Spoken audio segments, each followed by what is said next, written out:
ప్రభు sir, plot అనగానే ORR అంటుంటారు. అవును. ఈ ఓఆర్ఆర్ అనే ఒక వర్డ్ చాలా హైప్ క్రియేట్ అవుతూ ఉంటుంది. అంటే ఎక్కువగా డిమాండ్ ఉన్నటువంటి వర్డ్ అని చెప్పి అంటుంటారు అవును. రియల్ ఎస్టేట్లో ఉన్నటువంటి రియల్టర్లు అందరూ. యా ఎందుకు ఓఆర్ఆర్ దగ్గరలో ఉన్నటువంటి ప్లాట్స్కి అంత డిమాండ్? ఓఆర్ఆర్ అనేది ఇప్పుడు లైఫ్ చేంజింగ్ లైన్ లాగా అయిపోయిందండి. అంటే ఎందుకంటే ఓఆర్ఆర్ రావడం వల్ల హైదరాబాద్ చిన్నగా అయిపోయింది. సో ఎక్కడి నుంచి ఎక్కడికైనా ఈజీగా వెళ్ళగలుగుతున్నాం మనం. సో ఆ కనెక్టివిటీ పాయింట్ వల్ల ఏంటంటే మనం గచ్చిబౌలి రావాలన్నా గచ్చిబౌలి రావచ్చు, గచ్చిబౌలి నుంచి ఎయిర్పోర్ట్కి వెళ్ళాలని వెళ్ళచ్చు. ఏ అంటే తెలంగాణలో ఉన్న అన్ని మెయిన్ హైవేస్ని కనెక్ట్ అయ్యి ఉంటుంది కాబట్టి సో ఓఆర్ఆర్ చుట్టుపక్కల ఉన్న ప్రాంతాల్లో మంచి డిమాండ్ ఉంటుంది.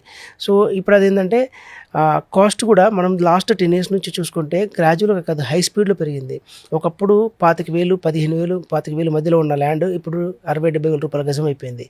సో లాస్ట్ 10 yearsలో మంచి అంటే అప్రిసియేషన్ చాలా ఒక 10 times, 15 times, 20 times అప్రిసియేషన్కి వెళ్ళింది కాబట్టి సో అందరికీ ఆ కనెక్టివిటీ ఇన్ఫ్రాస్ట్రక్చర్ కానీ ఆ రోడ్స్ కనెక్టివిటీ కానీ అండ్ వాళ్ళ ఉన్న ఏరియాల నుంచి వెళ్ళాల్సిన ఫ్యాక్టరీస్ కావచ్చు, వాళ్ళ వర్క్ లొకేషన్స్ కానీ అన్నిటి కనెక్టివిటీగా ఉంది కాబట్టి సో అప్రిసియేషన్ ఎప్పుడు ఉంటుంది, హై డిమాండ్ ఉంటుందండి.